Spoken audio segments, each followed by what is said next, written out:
ಚಪಾತಿಗೆ ಅನ್ನಕ್ಕೆ ಸೂಪರಾಗಿ ಮ್ಯಾಚ್ ಆಗುವಂತಹ ಹಾಗೆಯೇ ತುಂಬಾ ಸುಲಭವಾಗಿ ಮಾಡಬಹುದಾದಂಥ ಒಂದು ಡಿಫ್ರೆಂಟ್ ಪಲ್ಯದ ರೆಸಿಪಿ ಬಗ್ಗೆ ಗೊತ್ತಾಗಬೇಕಾ? ಹಾಗಾದರೆ ಈ ವಿಡಿಯೋನ ಮಿಸ್ ಮಾಡದೆ ಪೂರ್ತಿಯಾಗಿ ನೋಡಿ. ಹಲೋ, ನಮಸ್ತೆ ಎಲ್ರಿಗೂ. ಇವತ್ತೊಂದು ವಿಶೇಷವಾಗಿರುವಂಥ ಪಲ್ಯದ ರೆಸಿಪಿಯನ್ನು ಹೇಳ್ಕೊಡ್ತಾ ಇದ್ದೇನೆ. ಇದು ಮಂಗಳೂರಿನ ಒಂದು ಸ್ಪೆಷಲ್ ಪಲ್ಯ ಅಂತಲೇ ಹೇಳ್ಬೋದು. ಯಾಕಂತಂದರೆ ಈ ಅಲಸಂಡೆ ಅಥವಾ ಲತ್ತನೆ ಯೂಶ್ವಲ್ ಆಗಿ ಕರಾವಳಿ ಕಡೆ ಸಿಗುತ್ತೆ. ನಿಮ್ಗೆ ಏನಾದರೂ ಬೇಕು ಅಂತಂದರೆ ಮಂಗಳೂರು ಸ್ಟೋರ್ಗಳಿಂದ ತರ್ಬೋದು. ಈ ಪಲ್ಯ ಮಾಡೋದಕ್ಕೆ ತುಂಬ ಸುಲಭ ಇರುತ್ತೆ, ತುಂಬ ರುಚಿಯಾಗಿರುತ್ತೆ, ತುಂಬ ಕಮ್ಮಿ ಟೈಮಲ್ಲಿ ಮಾಡ್ಬೋದು. ಇನ್ನೊಂದು ಏನು ಅಂತಂದರೆ ನಮಗೆ ಚಪಾತಿ ತಿನ್ನೋಕ್ಕಿರ್ಬೋದು, ರೊಟ್ಟಿ ತಿನ್ನೋಕ್ಕಿರ್ಬೋದು, ಅಥವಾ ಅನ್ನಕ್ಕೆ ಸೈಡ್ ಡಿಶ್ ಆಗಿ ಕೂಡ ತುಂಬ ಚೆನ್ನಾಗಿರುತ್ತೆ. ಒಂದ್ಸರಿ ವಿಶೇಷವಾಗಿರುವಂಥ ರೆಸಿಪಿನ ಟ್ರೈ ಮಾಡಿ ಮರೆಯದೆ ನನಗೆ ನಿಮ್ಮ ಫೀಡ್ಬ್ಯಾಕ್ನ ತಿಳಿಸಿ. ಥ್ಯಾಂಕ್ಸ್ ಎಲ್ರಿಗೂ. ನೋಡಿ, ಇದಕ್ಕೆ ಅಲಸಂಡೆ ಅಥವಾ ಲತ್ತನೆ ಅಂತ ನಮ್ಮ ಮಂಗಳೂರು ಕಡೆಗಳಲ್ಲಿ ಅಂತೀವಿ. ಬೀನ್ಸ್ ಥರನೇ, ಅಂದರೆ ಬೀನ್ಸ್ ಜಾತಿದೆ ಇದು ಯೂಶ್ವಲ್ ಆಗಿ ನಿಮಗೆ ಮಂಗಳೂರು ಸ್ಟೋರ್ಗಳಲ್ಲಿ ಸಿಗುತ್ತೆ.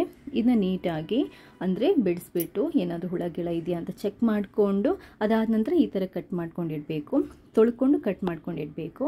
ಈಗ ಸ್ಟವ್ ಮೇಲೆ ಒಂದು ಬಾಣಲಿ ಇಟ್ಟು ಸ್ವಲ್ಪ ಕುಕ್ಕಿಂಗ್ ಆಯಿಲನ್ನು ಹಾಕಿಬಿಟ್ಟು ಸಾಸಿವೆ 1 ಚಮಚದಷ್ಟು, ಅರ್ಧ ಚಮಚದಷ್ಟು ಉದ್ದಿನಬೇಳೆ ಹಾಕಿ ಒಗ್ಗರಣೆನ ಕೊಡಬೇಕು. ಸಾಸಿವೆ ಮತ್ತು ಉದ್ದಿನಬೇಳೆ ಚೆನ್ನಾಗಿ ಫ್ರೈ ಆದ ನಂತರ ಅಥವಾ ಸಾಸಿವೆ ಸಿಡಿದ ನಂತರ ಸ್ವಲ್ಪ ಕರಿಬೇವು, ಒಂದು 5-6 ಎಸಳು ಗುದ್ದಿದ ಬೆಳ್ಳುಳ್ಳಿ ಹಾಕ್ಕೊಂಡು ಚೆನ್ನಾಗಿ ಮಿಕ್ಸ್ ಮಾಡ್ಕೊಳ್ಳಿ. ಬೆಳ್ಳುಳ್ಳಿ ತಿನ್ನದವರು ಬೆಳ್ಳುಳ್ಳಿನ ಸ್ಕಿಪ್ ಮಾಡ್ಬೋದು. ಬೆಳ್ಳುಳ್ಳಿ ಮತ್ತು ಕರಿಬೇವು ಇದು ಹಾಕಿ ನಾವು ಎಷ್ಟು ಚೆನ್ನಾಗಿ ಒಗ್ಗರಣೆ ಕೊಡ್ತೀವೋ ಅಷ್ಟು ಸೂಪರಾಗಿ ಪಲ್ಯದ ಅರೋಮ ಬರುತ್ತೆ.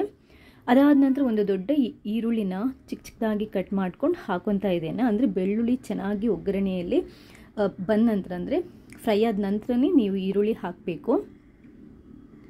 ಈರುಳ್ಳಿ ಕೂಡ ಅಷ್ಟೇ ಚೆನ್ನಾಗಿ ಫ್ರೈ ಮಾಡ್ಕೊಳ್ಳಿ. ಈರುಳ್ಳಿನ ನಾವು ಎಷ್ಟು ಚೆನ್ನಾಗಿ ಫ್ರೈ ಮಾಡ್ಕೊತೀವೋ ಅಷ್ಟು ಸೂಪರಾಗಿ ನಮ್ಮ ಡಿಶಸ್ ಇದು ಅರೋಮ ಬರುತ್ತೆ. ಇವಾಗ ಈರುಳ್ಳಿ ಫ್ರೈ ಆದ ನಂತರ ಒಂದು ಚಿಕ್ಕ ಟೊಮೆಟೊನ ಕಟ್ ಮಾಡ್ಕೊಂಡು ಹಾಕೊತಾ ಇದ್ದೀನಿ. ಕೆಲವರು ಟೊಮೆಟೊ ಹಾಕಲ್ಲ, ಟೊಮೆಟೊ ಹಾಕಿಲ್ಲದಿದ್ರೂ ತೊಂದರೆ ಇಲ್ಲ. ಬಟ್ ಒಂದು ಸ್ವಲ್ಪ ಹುಳಿ ಫ್ಲೇವರ್ ಬೇಕು ಅಂತಂದರೆ ಒಂದು ಚಿಕ್ಕ ಟೊಮೆಟೊನ ಹಾಕೋಬೋದು. ಟೊಮೆಟೊ ಮೆತ್ತಗಾದ ನಂತರ ನಾವು ಈ ತರಕಾರಿನ ಹಾಕೋಬೋದು. ಇದ್ರ ಮುಂಚೆ ನಾವು ಅಂದರೆ ಹಸಿಮೆಣಸಿನ್ಕಾಯಿನ ಕಟ್ ಮಾಡ್ಕೊಂಡು ಹಾಕೋಬೇಕು. ಇದು ಈರುಳ್ಳಿ ಹಾಕಿದ ಟೈಮಲ್ಲೂ ಹಾಕ್ಬೋದು. ನಾನು ಆಗ ಹಾಕೋಕ್ಕೆ ಮರ್ತೋದೆ, ಅದಕ್ಕೆ ಈಗ ಹಾಕ್ತಾ ಇದ್ದೇನೆ. ಒಂದು 3-4 ಹಸಿಮೆಣಸಿನ್ಕಾಯಿನ ಕಟ್ ಮಾಡ್ಕೊಂಡು ಹಾಕೊತಾ ಇದ್ದೇನೆ. ಖಾರಕ್ಕೆ ಕೆಲವ್ರು ಏನು ಮಾಡ್ತಾರೆ, ಹಸಿಮೆಣಸಿನ್ಕಾಯಿ ಬದಲು ಒಣಮೆಣಸನ್ನೇ ತುಂಡು ಮಾಡ್ಕೊಂಡು ಹಾಕೊತಾರೆ. ಒಗ್ಗರಣೆಗೆ ಅದು ಫ್ಲೇವರು ಚೆನ್ನಾಗಿರುತ್ತೆ. ಅದಾದ ನಂತರ ಕಟ್ ಮಾಡಿರುವಂಥ ಅಲಸಂಡೆನ ಹಾಕ್ಕೊಂಡು ಒಂದ್ಸರಿ ಮಿಕ್ಸ್ ಮಾಡ್ಕೊಳ್ಳಿ. ಒಂದು 3/4 ಚಮಚದಷ್ಟು ಉಪ್ಪನ್ನು ಹಾಕೊತಾ ಇದ್ದೇನೆ. ಉಪ್ಪು ಎಷ್ಟಿದೆ ನೋಡ್ಕೊಂಡು ಹಾಕೊಳ್ಳಿ. ನಾನು ಅರ್ಧ kg ಅಲಸಂಡೆನ ಉಪಯೋಗ ಮಾಡ್ತಾ ಇದ್ದೇನೆ. ಆದರೆ ನಾನು 3/4 ಚಮಚದಷ್ಟು ಕಲ್ಲುಪ್ಪನ್ನು ಹಾಕೊತಾ ಇದ್ದೇನೆ. ರುಚಿಗೆ ಬೇಕಷ್ಟು ನಾವು ಹಾಕೋಬಹುದು. ಉಪ್ಪು ಹಾಕ್ಕೊಂಡು ಒಂದ್ಸರಿ ಮಿಕ್ಸ್ ಮಾಡ್ಕೋಬೇಕು. ಫಸ್ಟ್ ಆಯಿಲಲ್ಲಿ, ಅಂದರೆ ಒಗ್ಗರಣೆಯಲ್ಲಿ ಒಂದ್ಸರಿ 1-2-3 ನಿಮಿಷ ನಾವು ಅದನ್ನ ಕೈ ಆಡಿಸ್ತಾ ಇದ್ದರೆ ಚೆನ್ನಾಗಿ ಒಂದು ಸ್ವಲ್ಪ ಫಸ್ಟ್ ಚೂರು ಬೇಯುತ್ತೆ. ಅದು ಒಳ್ಳೆ ಅರೋಮ ಬರುತ್ತೆ ಕೂಡ. ಅದಾದ ನಂತರ ನಾವು ಒಂದು ಸ್ವಲ್ಪ ನೀರನ್ನು ಹಾಕಿ ಕೂಡ ಬೇಯಿಸ್ಬೇಕಾಗುತ್ತೆ. ಅಂದರೆ ಉಪ್ಪು ಹಾಕಿ ನೀರನ್ನು ಹಾಕಿ ಒಂದು ಅರ್ಧ ಲೋಟದಷ್ಟು ನೀರನ್ನು ಹಾಕಿ ಬೇಯಿಸ್ಕೋಬೇಕಾಗುತ್ತೆ. ಮುಚ್ಚಿಟ್ಟು ಬೇಯಿಸಿದರೆ ಬೇಗ ಬೇಯುತ್ತೆ. ಆಗಾಗ ನಾವು ಕೈ ಆಡಿಸ್ತಾ ಇರಬೇಕಿಲ್ಲ ಅಂದರೆ ತಳ ಹಿಡಿಯೋ ಚಾನ್ಸಸ್ ಇರುತ್ತೆ ನೀರು ಕಮ್ಮಿಯಾಗಿ. ಅದರಿಂದ ಕರೆಕ್ಟಾಗಿ ಬೇಯೋ ತನಕ ನಾವು ಮುಚ್ಚಿಟ್ಟು ಬೇಯಿಸಿ ಕೊನೆಗೆ ನೀರು ಕಮ್ಮಿ ಆದ ನಂತರ ನಾವು ಮುಚ್ಚಳನ ತೆಗೆದ್ಬಿಟ್ಟು ಒಂದು ಸ್ವಲ್ಪ ಹಾಗೆಯೇ ಕೈ ಆಡಿಸ್ತಾ ಇರ್ಬೋದು. ನೋಡಿ, ಅದು ಬೆಂದಾಗ, ಅಲಸಂಡೆ ಬೆಂದಾಗ ಕಲರ್ ಚೇಂಜ್ ಆಗುತ್ತೆ. ಒಂದು ಸ್ವಲ್ಪ ನಾನು ಬೆಲ್ಲನ ಹಾಕ್ತಾ ಇದ್ದೀನಿ. ಯಾಕಂತಂದರೆ ಸ್ವೀಟಿಶ್ ಫ್ಲೇವರ್ ನನಗೆ ಇಷ್ಟ. ಬೆಲ್ಲ ಬೇಕಾದರೆ ಸ್ಕಿಪ್ ಮಾಡ್ಬೋದು.